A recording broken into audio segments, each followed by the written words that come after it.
All right, let's go back to the phone lines, guys. We've spent a good part of today's show breaking down this matchup tomorrow. Number 1, LSU. Number 2, Alabama in Tuscaloosa. And to talk to us from LSU's perspective, he's the director of broadcasting, the voice of the LSU Tigers, Jim Hawthorne, on the line with us. Glad to have you back on the show, Jim.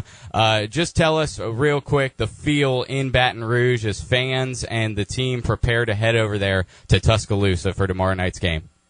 Well, first of all, thanks for having me on. And this game has really taken on a life of its own. I've never really seen anything like it. All my years here, the first time it's ever happened in the SEC, number 1 and number 2 play in the regular season. And it so happens to be LSU and Alabama, which is pretty much a rival game anyhow. And you throw that in there and all the media attention that this is getting, the fans on both campuses are in a frenzy, and we're getting ready to go over there and see what we can do about it. The word rivalry has been thrown around, and I think when people think of Alabama's rival, they think of Auburn. When you think of LSU, you think of Arkansas. But where does this game, especially over the last few years, because it's become such an important game to college football over the last couple of years, where does it fall on the rivalry scale for LSU? Well, for LSU, I think it's probably considered the biggest game of the year. It's for a couple of reasons. Number 1, Alabama dominated LSU. I mean, completely dominated LSU until about 10, 12 years ago when Nick Saban got here and took a mediocre LSU program and built it up to a national contender, won a national championship. Les Miles came in behind him, kept it at that pace, won one of his own, and LSU began to hold up its end of the bargain and began to, be able to not only compete with Alabama but beat them. And the last 4 games are even at 2 apiece. And this game usually has some serious implications as far as SEC championship and on the national stage. And so I think that's what's happened. It's become LSU's big rival game. It'll never top for Alabama and Auburn, but for LSU, I think this is the game that most people circle every year and look forward to the most. Talk to us about the schedule to this point of the season. LSU has played a lot of ranked teams, played probably one of the toughest schedules in the country. It may be the toughest. I haven't looked at the most recent rankings, but they've been through some big games already this year, and Alabama certainly has as well, but maybe not, I don't think, on the same level as LSU. How have the games against Oregon and on the road at West Virginia, I think, would be the best one since it was a road game in a hostile atmosphere on a Saturday night? LSU's been here before. How important were those games, do you think, in preparing them for this week's game? Well, I think they were important for this team to establish itself and to make the statement that they are perhaps deserving of the recognition that they're getting here. And I agree with you 100%. LSU's played 8 games, and 5 of the 8 were ranked in the top 25. I don't believe anybody else has played a schedule that comes close to that. Alabama certainly hasn't. And I think the schedule part of it is one of the reasons LSU's had the number 1 ranking for the last month or so. And when you throw in the fact they've won all of those games by double digits, it makes a pretty strong statement. But, Alabama has an excellent resume also, and then of course having a former LSU head coach there just makes this an even more intriguing matchup.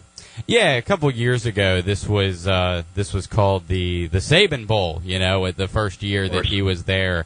How much have we moved on from that, or is this still for LSU fans is a big part of it about beating Nick Saban, or has it become more of Les Miles versus Nick Saban, Alabama's coach? No, I think it's LSU versus Alabama, but there's still that factor, and there are those that talk about that and are still a little upset because Nick is at Alabama, but that's becoming less and less prominent because people come to understand that it's 2 teams that really matter, and not the fact that the guy that built this program for us actually and won a national championship here at LSU is the head coach at Alabama. But it just adds a little bit more intrigue and a little more to the emphasis, I think, that LSU puts on wanting to win this game. And the Tigers won the first game when Nick was there, and then he came back and. I don't know. See, I'm talking that way. Then Alabama came back and won the next two, and LSU won last year. So it's even at 2-2. So this is this thing just has all the ingredients of being something special. It really does. So many different storylines. Jim Hawthorne, Director of Broadcasting for the LSU Tigers, joining us here on a Football Friday as we get ready for LSU and Alabama tomorrow. Speaking of coaches, let's talk about Les Miles real quick. There's actually a great article on the front page of ESPN.com. It's been up since yesterday. I'm not sure if you've had a chance to see that, what they ran. But just tell us, you've had the opportunity to get to know Les Miles over the last few years, and I think he has this aura of being a certain type of person to the media and to fans. But what the article on ESPN.com did is it showed us, he's a family man. He is it really let people get to know him a little bit better. What is Les Miles like off the football field? Well, you pretty well nailed it there. He is a family man. He loves people. He enjoys life to the fullest. Very proud of his kids. So last weekend, he went and watched his two sons play, football, and watched his daughter also compete in a sport. And of course, he's got an older daughter that's at another school competing. And he was asked on his show Monday night who's the best athlete in the family, and he said, "Well, it's my wife," without question.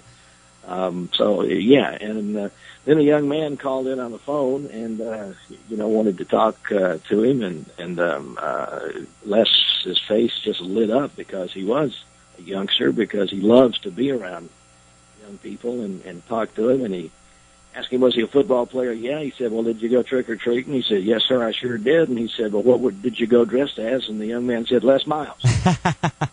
And that topped off the night. Yeah. He is a really extremely nice person to be around, and he's a great football coach. He's the winningest coach percentage-wise at LSU since he's been here, and he's averaged about 11 games a year. In addition to being a nice guy, he wins. So that's a pretty good combination, and I think the great majority of the LSU fans now are exceptionally happy that he is our head coach. Absolutely. That's a great story there, Jim. Talking with Jim Hawthorne, Director of Broadcasting with LSU. And just final question for you. Give us your breakdown. There's so many different storylines. There's so many different keys to this game. I've been reading some articles about how these teams are very similar. They play good, hard, smash-mouth football. They're both going to hit each other hard. They got great athletes. What, in your mind, are the keys to this game and the key matchups from LSU's perspective? Well, the only thing, you can turn it inside out and upside down, and there's just almost nothing that you can point at and say, okay, here's where the difference is going to be. But just maybe for LSU, it could be the talented depth that this team has. LSU is very fortunate in that they take somebody out, they can put another person in there who is very talented, and the competition level really doesn't drop off any. So maybe that's a plus for LSU. Trent Richardson's going to get most of the carries for Alabama. He might get worn down a little bit late in the second half. LSU's got 5 running backs that they'll use. McCarron is, their quarterback. He's going to get all the snaps. Maybe the Tigers can get to him a little bit, disrupt him, and he may get a little bit tired. And LSU's got Jared Lee and Jordan Jefferson who could play. So I don't know. And you're right. You can sit here and go over things left and right. This game may come down, very honestly, to a fumble, an intercepted pass, a blocked punt, a blocked field goal, some kind of a mistake by the other team. And in LSU's favor in that category, Tigers have only had 3 turnovers all year long. 3 all year long. Wow. Plus 15 in that category, and didn't have a turnover in October. Any. So we'll see. Yeah, it is. It's going to be great. It's going to be a lot of fun to watch. Enjoy it tomorrow night, Jim. Should be a fantastic football game. Best of luck to your LSU Tigers, and we'll see how it all plays out. Thanks for your time and joining us today. We appreciate it. All right, thank you. Thanks for having me on.